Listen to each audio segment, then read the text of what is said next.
Tapos idiin nyo. Pagkatapos parang naramdaman nyo na parang sumagad na doon sa ano, sumagad na sa dito sa wow!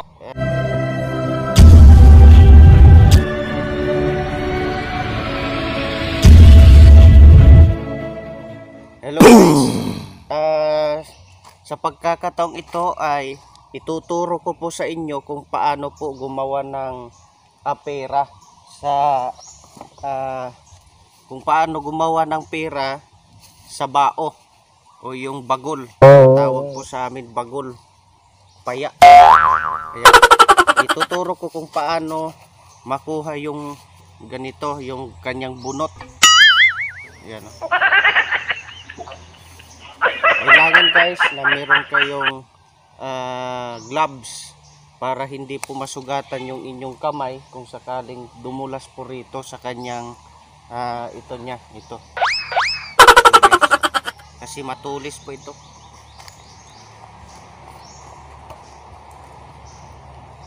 Una guys, ang gagawin ninyo ay ganon niyo muna. Tapos idiin nyo. Pagkatapos parang naramdaman nyo na parang sumagad na doon sa ano, sumagad na sa dito sa wow! Pwede nyo nang idiin nyo ng bahagya. Yan, ganyan.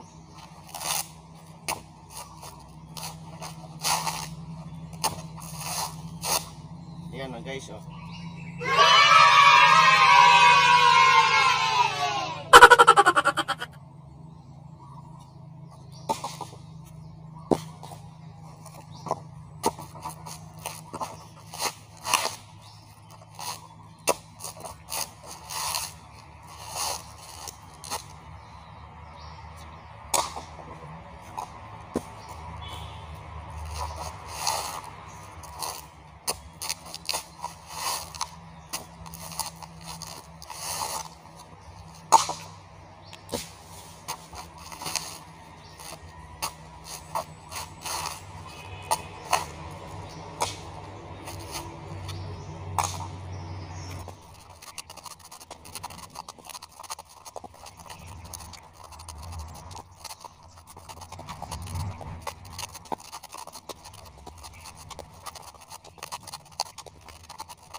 So, ayan guys, nakita nyo na kung paano ko ginawa yung pagkuha ng balat ng nyog at kung paano makakuha yung bao doon sa balat.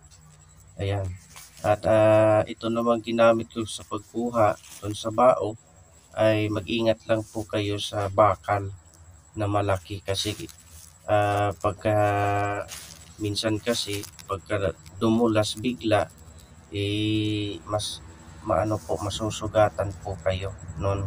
At mag-ingat lang po kasi kung gaano kalaki yung bakal, yung puthaw, ganoon din kalaki yung sugat mo. Mahirap na. Ayan.